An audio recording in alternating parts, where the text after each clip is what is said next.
Good day, fellow adventurers. Might I say, you have the most entrancing eyes. Is that too forward? It's been a while. I'm glad to have you back. Come in, stay for a while. It's cold outside, and we have cookies. Welcome to Dresden's Tale, episode 60. This is season 3, volume 3, chapter 56, in our totally not a love story sort of tale. This is high military fantasy, the kind that needs heroes. Ours is Dresden Fane. He's a warlock. He's a dwarf.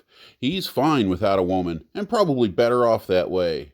He's a warrior of the Stone Clan, rafting his way down a river of denial. I'm Lewis Nichols, floating right along with him. I'm just out there looking for your best interests, trying to help, etc., etc. I'm the guy who wrote this crazy thing, a project spanning 2 decades and a whole cartload of Word documents. Thanks to YouTube, I now have a reasonable way to pass it on to you. Have you ever done hard time? I haven't. I have to think the hardest parts would be boredom and insecurity. I'm not sure it's really all that bad for Dresden, though. It's just a little inconvenient. He's got a lot of people to talk to, and he really isn't in any physical danger. We look at Dresden as a noob, but after a couple active seasons, he's pretty tough. Tougher than most of the people that he travels with. Most Keld warriors only see a few real fights in their lives. Remember the ants in season 1? That's pretty normal.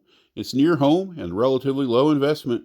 It won't always be giant ants. It could be a few squads get sent out to cull the number of wolves or lions. It could be an outbreak of giant field spiders. Sounds terrifying, but think how they must feel. Spiders out hunting goats, and all of a sudden a bunch of bipeds are stabbing them with spears. At the end of the day, most warriors see a season or 2 of real war, and most of the time that's spent on a wall or in the barracks. Dresden's an exception to the rule, which is why we're here. Who wants to hear about average? Also, it's not the end of the day, it's the beginning. A few days have passed since Dresden got locked up. We're joining our hero on Ut's 7th day, 2,052 years after the fall. Tribulations 4. The great disk is the greatest treasure, the greatest risk, the greatest boon, the penultimate tragedy. Dresden woke to the sound of clanking. He slept on a stone slab under enough of an overhang to give him a sliver of shade. He had nothing against beds, but hard stone often led to a good sleep. The dwarf started to rouse. He figured he'd been out about 6 hours. It was the most sleep he'd gotten in the 4 days of his imprisonment. Hey, he froze. He didn't remember Kira being there when he nodded off. For the most part, he'd stayed away from her, but she was persistent. Sorry, I wanted to ask you something. When I found you, you were asleep and you just looked so comfortable. That's all right. I was wondering something anyway. You're not really half elf, half dwarf, right? I mean, you just look a little bit like both of them. All the boundaries he'd managed to erect against her, she brushed away with ease. Kira put her hand on his chest and started twirling her fingers in his hairy patch, just like it was the most natural thing to do. Maybe something was happening he didn't realize, or maybe she was just forward. To share the rock, she was practically spooning him, her arms wrapped around, holding him snug. Her body nudged closer, evaporating the remaining space between them. No, it's half and half, she spoke lightly in his ear.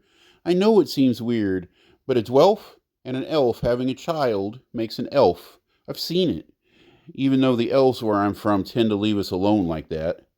I'm pretty sure a dwarf and a dwelf makes a dwarf, but, she fidgeted, no dwarves.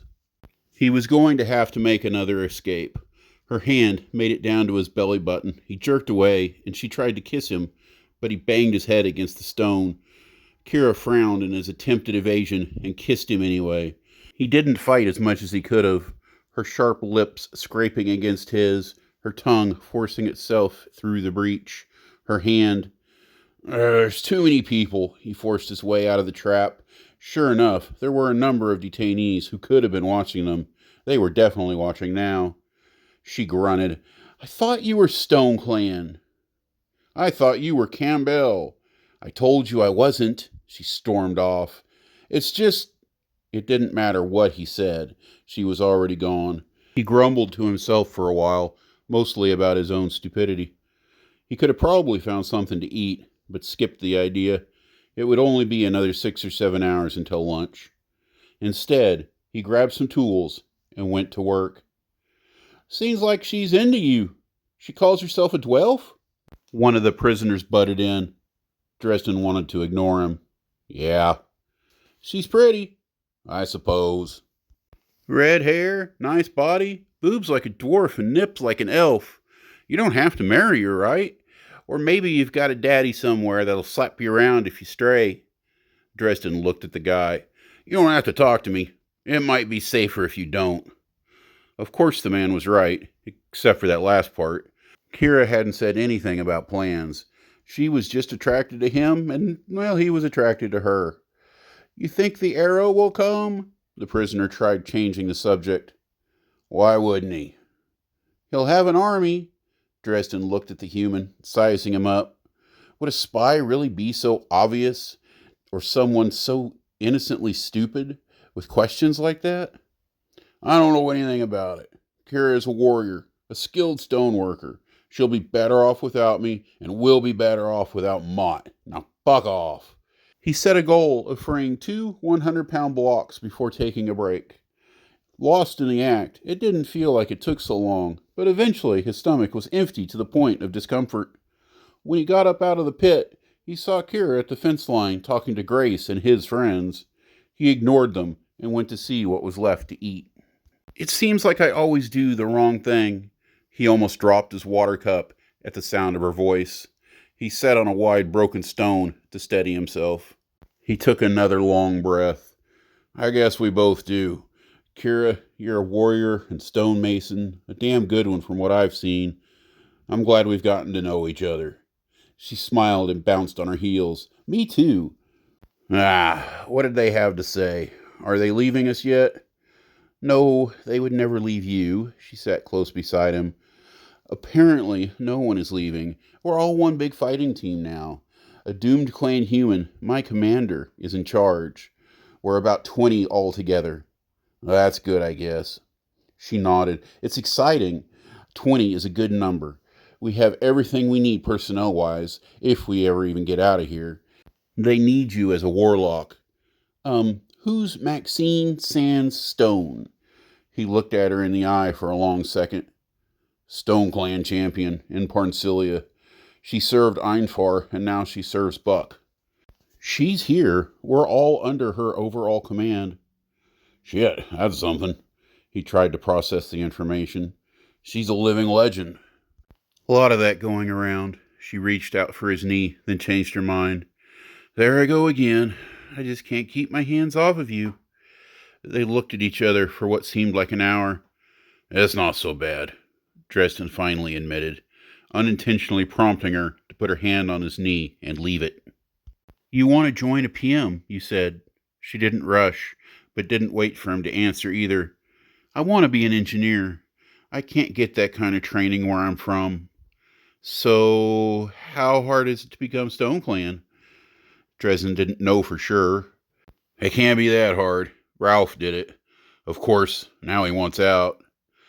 Okay, next question. She'd gotten quite close to him, but he was tired of chasing her off every few hours. She was starting to wear him down. What's it like in Parncilia? The mentors say the Stone Clan is corrupt. Well, we have our problems, but we're strong. It's the city of gates, a center of culture and faith. It's like on one hand are all the good things, and on the other are all the bad, and there's nothing in between. Sounds like an adventure. Yeah, it is an interesting place to live. That's the real adventure, he pointed out into the yard. A band of 15 warriors were gathering. The monkey in the center was clad in leathers and had a look Dresden knew all too well. A second later, they were gone. Off to another battle, and we're stuck here. You shouldn't complain so much, she told him. He wanted to lash out and rage about how they were being cheated. Warriors don't complain. She leaned against him, an arm around his waist. I think you're pretty tough. You should sound tough, too. And you care too much about what other people think. They sat there on the stone block, looking towards Opal. And I still talk too much. Just before dinner, there was a stir around camp. Mail came in, a Captain Queerda overheard, along with a package from P.S. About to find out who the spies are. A Tologa Minotaur cracked his knuckles. Macelius was the first to go free. The knuckle-cracking Minotaur went just a few minutes later. The Inquisitors, led by Priestess Kimberly, went over the journals and letters just outside the compound gates. Kira's name was called, eliciting another bounce. She kissed Dresden on the cheek and walked out the gate. Grace met her friend with a long wool shirt. Dresden's name was the 8th one called. Thank you. He took a letter the priestess offered. I'd like to talk to somebody about a few of those prisoners, especially that Pat. Maybe I could get my journal straightened out, too. Which prisoners? One of the assistants pulled him off to the side, and Dresden told him about the conversation from earlier. Then he gave his opinions on a number of other detainees that were slightly more positive. Now you want to talk to them, Donald snorted. He handed him a robe, but before he could put it on, Liz grabbed him for a hug. At least she didn't lift him into the air. You smell better than I figured you would. I'm glad you're finally out. I thought I was going to kill Ralph here, just to stave off the boredom. I heard you got us a command. Ralph did, Liz said. Probably the only thing that kept him alive. Yeah, you talk tough. Hero of the day, right here. Seems like a pretty good deal, Donald drawled. They got one, Ralph pointed. Back near the gate, one of the prisoners had been bound and was being lashed to the fence. I wonder if they'll just leave him there to die slow. Liz ignored him. The commander's name is Lenny Graywood. Seems competent. There's a strategist on his team and a bard. It's a good mix, and he promised we'd be aggressive. It's just taken a while to get settled. Sorry to hold you up. Dresden really did feel bad. They'd trusted him, and now they knew better. He was just a second-year militiaman, and that was good enough for him. What? He couldn't follow Liz's expression. Welcome to the group. Dresden turned to see who she was talking to. Kira.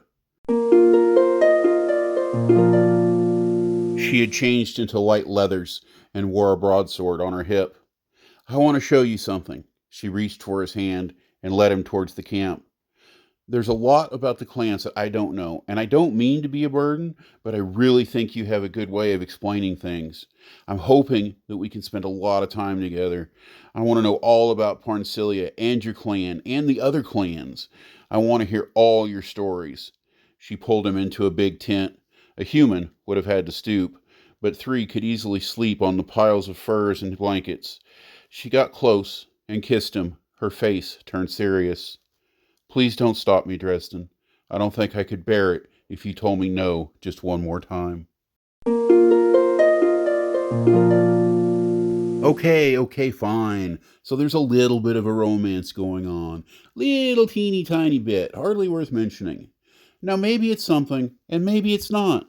I've already told you there are a few characters around that are important far into future Dresden. But don't get all giddy about it. Things can change. In fact, I promise you they will. I'm not even admitting that she's going to make it to the end of the season. Maybe Dresden has already met the love of his life, and maybe it's Donald. Shut up. I'm not done. People like being with other people, okay? It's going to happen. There's no reason to make a big deal out of it. It isn't a love story. It's a tale of war and sorrow. We're here for knee-bashing heroics, blood, gore, glory. If she can't keep up, that's on her. If you want to do something about it, well, leave a comment. Yeah, par for the course. Now do the stuff. Like, subscribe, share. Like, subscribe, share.